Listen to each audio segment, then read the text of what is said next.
Folks, it's a Tackling Tuesday on the podcast daily. He did it. He figured it out. I figured it out. I cracked it. I didn't want to give it away. I knew it was going to be a linebacker spring review with Bill Landis, and I'm Austin Ward. But how could I get there? Another silly alliteration. We got it. They're tacklers. Get it? Yeah, it's good. I was going to be something lame like two linebacker defense Tuesday or something like that. Yours is better. If you start getting into it, we're really going to take it to another level. Anyway, there are linebackers. They're very good. I don't think I can go to quite the level of hyperbole that I did on Monday with the defensive line, but maybe by the end I'll get there. You want to temper it a little bit, but like you're excited about it, right? It was of all of the, and I guess there weren't many, right? But of the position groups that kind of came into the spring with question marks, might be too strong, but like just like general curiosity about like what is this, where's it going? I thought maybe the linebackers did the best chance of like answering that in over 15 practices, and it'll have to continue right through the summer, and obviously once the season starts. But that was the group that I was probably like most had sort of like an eyebrow raise, just sort of like, okay, what exactly is this going to be? I like the pieces, how they're going to fit together. Will this unit be good enough? Will it be like deficient compared to like the rest of the defenses, which looks really good? Mm-hmm. And I don't feel that way now coming out of spring, and maybe. I'll look back and foolishly so, but I feel pretty good about where they are and the work they got done.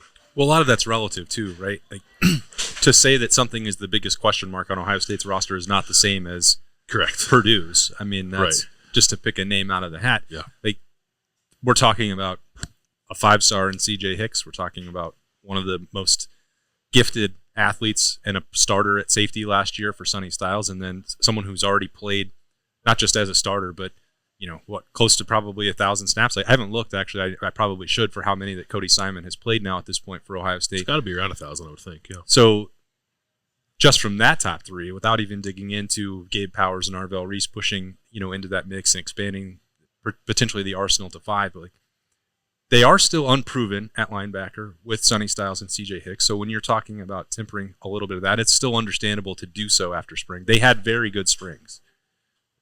Go full contact, playing games, do that week in and week out. That's not a proven commodity yet for them outside of Cody Simon. No, it's not, and there's a lot of projection baked into it, but it's easier, I think, mentally to kind of get over that hurdle when the projection is with a guy like Sonny Styles and a guy like CJ Hicks, who were two of the top 11 players in their high school recruiting class, regardless of position. But it's a transition for Sonny Styles too. Like on top of that, right? And one that I think he's taken to fine. Like I don't think there's any concerns about how Sonny played this spring or where he's going. But it also wasn't like he took every single first team rep. Like he came out of the chute looking like he's played linebacker his entire life. Right? He has some things he needs to work through, and I think because of that, there's still this question in the air of like, okay, what's it going to look like exactly with CJ and Sonny, or can you play them together at times? Like I don't know. Like so that's still out there, and not concerning. It's just like It paints it a little differently, I guess, than maybe you'd expect given all the talent on hand, but I still feel reasonably good about it. Am I wrong? So we don't see every single practice and every single snap in spring. We saw parts of 5, some in completion, some just 4 viewing periods. I don't remember Sonny taking any first-team reps that I saw with my own personal 2 eyeballs. I think it was almost exclusively CJ Hicks and Cody Simon that I can remember. That's probably right.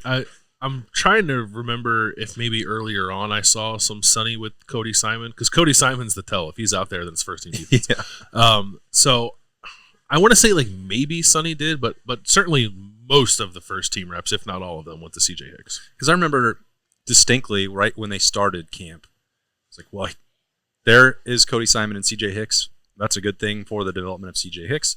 And then down on that other split field was Sonny Styles next to Arvell Reese. And I was like, that's a pretty fascinating combination of 2 athletes out there at the same time. If they extended their arms and just stood fingertip to fingertip, they'd cover the entire width of the football field. I would be just fine with those 2 playing together, yeah. Yeah, and I think that's the exciting part about this. Now, there is still the quote-unquote question mark, which is how you use it, how you deploy it. Jim Knowles and James Laurinaitis made enough references like, oh, we can play 3 guys at linebacker at the same time. And that was, I remember being in the midst of spring camp, being like, Yeah, you could, but then where does Jordan Hancock go? And then Right. how does that work? Like, they don't have to. They didn't have to decide in March and April, and they didn't. They can set the foundation to do all those things, which they did, and that's completely understandable and fine. I still remain a bit skeptical about the idea that they would do that very often. Play them together. Play them all together. Yeah. And namely, we're talking there, CJ and Sonny. Yeah, I think you're probably right. There are definitely teams on the schedule that I don't even know if that's true anymore, because some of these teams are like changing their offensive identities too. Maybe you're not playing against as much 12 or 13 personnel as you're used to. Certainly against Michigan, you will. Iowa. Yeah, Iowa. I think you're right. And even like honestly, the first 5 weeks of the season or 4 weeks of the season, they can do whatever they want. Sure. Probably. Yeah. So maybe we'll see them out there then. But I'm a little skeptical of that too, which makes me think there's going to be maybe more rotation at linebacker. I remember James Laurinaitis talking about it whenever we talked to him. I think it might have been the first week of spring, or frankly even before spring, about when he was a player, he would get pulled off the field and just be angry at the world that he was getting pulled off the field. Like I don't care that it's 45-0. I want to play football, and like it took him a really long time, and I don't even think it clicked for him in college, and maybe it was even later in his NFL career that he realized that was actually beneficial for him. So I think he wants to use his room the same way. So I'm thinking rather than having that 3 linebacker set with all those guys, Cody, CJ, and Sonny on the field, with any kind of consistent frequency, it'll be more like a 3-man rotation maybe, or perhaps even more than that. I think Arvell Reese is a guy that's more like a specific kind of thing, like the way that Jim Knowles kind of talked about CJ Hicks prior to this year and then kind of didn't do anything with him. Like a weapon that must be unleashed? Yeah, I hope that doesn't happen with Arvell. But I think with the 3 we're talking about, and Gabe Powers too, I think has James Laurinaitis and Jim Knowles both said like the linebacker who made the most progress over last year was Gabe Powers. So maybe it's a 4-man linebacker rotation, which will be vastly different from what we've seen because it's been pretty static with 2 guys in Jim Knowles' first year and 3 guys sort of forced by injury last year with Cody Simon. And in a bit of dip in productivity from Steel Chambers, where Cody Simon was forcing his way into like actually becoming the second guy, I think, at least in terms of statistical output. I'm not taking anything away from Steel and his career and all that. Like Cody Simon, I think we get so enamored with the potential and the reputation for CJ Hicks as a recruit coming out, and we've known him so long and been waiting for him to take the next step. And like, why is he not playing more? How can he play more? When will he play more? And then Sonny already being on the field at safety, like his move, what that means. Like we just take Cody Simon for granted. It's like he's just going to go out there and he's going to be a rock and he's going to make plays. I think that's underselling him a little bit. I think it is too, and it's also kind of ignoring just how much he's improved, right? Like, was it the 2021 defense?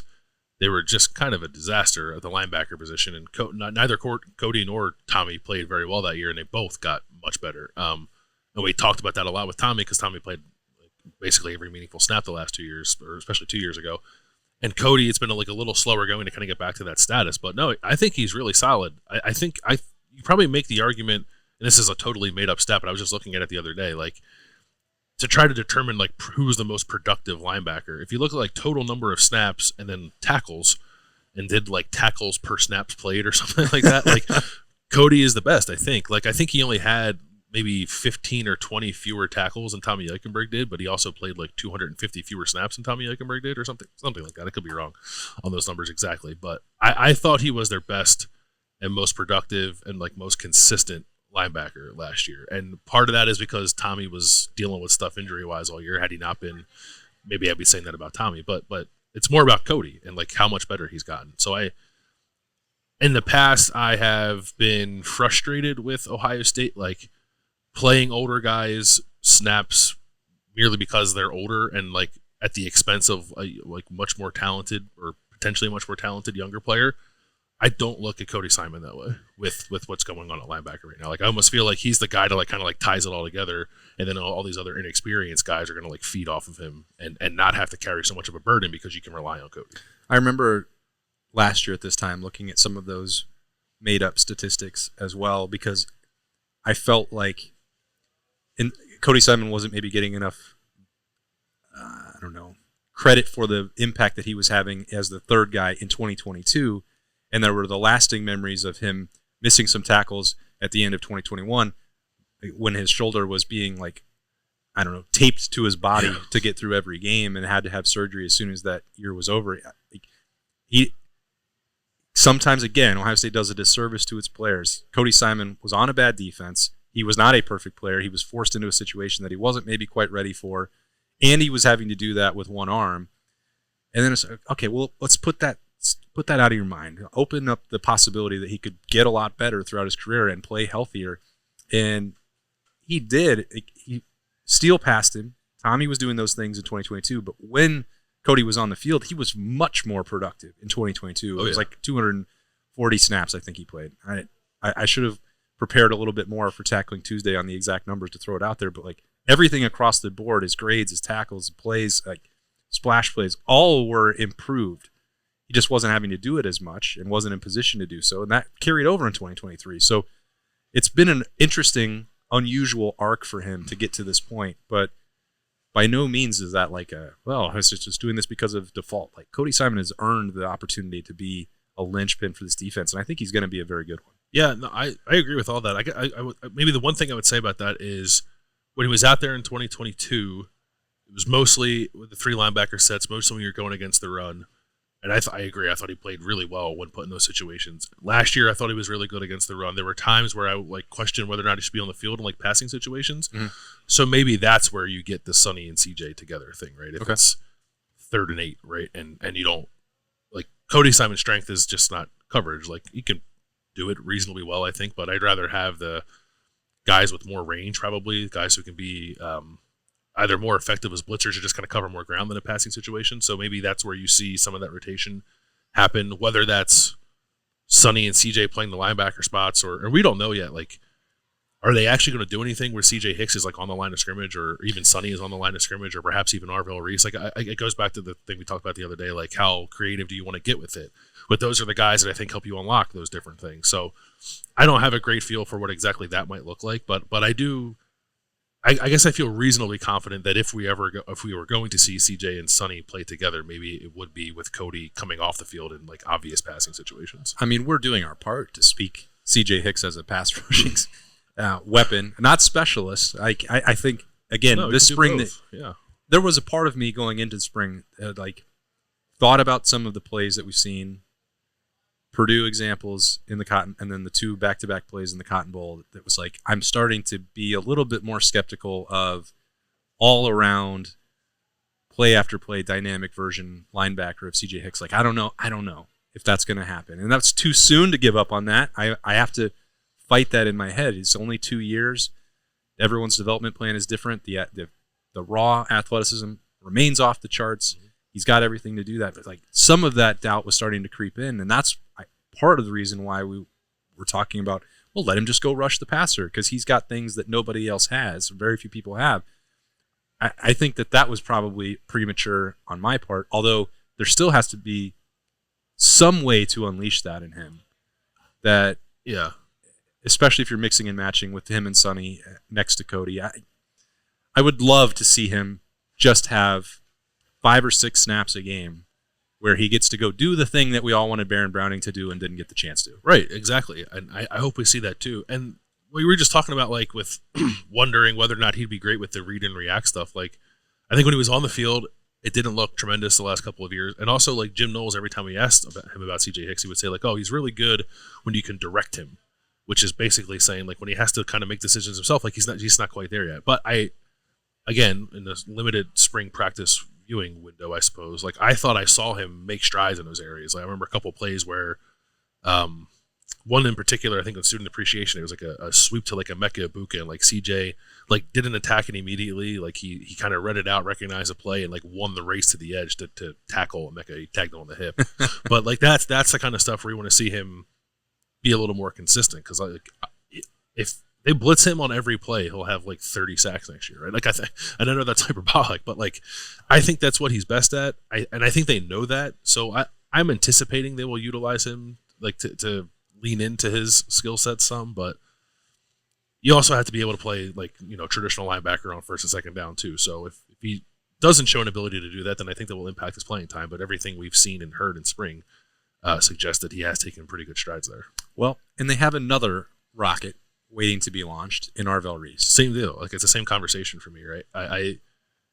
I'm not anticipating Arvell, I guess, like playing like a ton of like linebacker in the fall, but I hope they would just find a way to like create a package of 3 plays, the Arvell Reese package, and just throw him out there and like let him go after someone's offensive tackle for a couple plays and go after that quarterback, and then eventually I think he can be a linebacker. Although I'm a little still torn on him, like where is his future ultimately? Is it actually as a defensive end or a linebacker? I'm not entirely sure, but it's just odd to me. Like if you had that skill set lying around, like use it. But I don't know. It's hard to play 18 guys consistently on defense, I guess, and they seem like they could if they wanted to. Yeah, it's interesting how the conversation at linebacker has changed. Where 2 years ago, it was like you knew that there were only going to be 2 guys, and they rode them until they did fall apart. They broke apart. Yeah, and some of that was by necessity, and I think some of it was just comfort for Jim Knowles at that time. Like,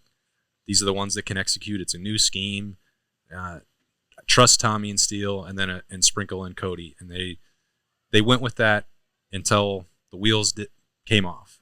Didn't have to do that as much last year, and now they're in a situation where we're like, can they do 5? Can you expand it? Are you going to find other ways to use Arvell Reese or CJ Hicks if you need to, or get Gabe Powers more involved?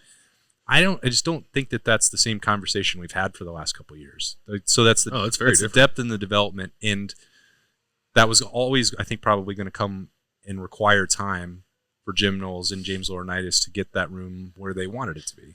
Yeah, it's been a room that's probably been lacking in like playable guys beyond the obvious starters probably since 2020, I guess. When did Pete Werner was out for the 2020 season? Yeah.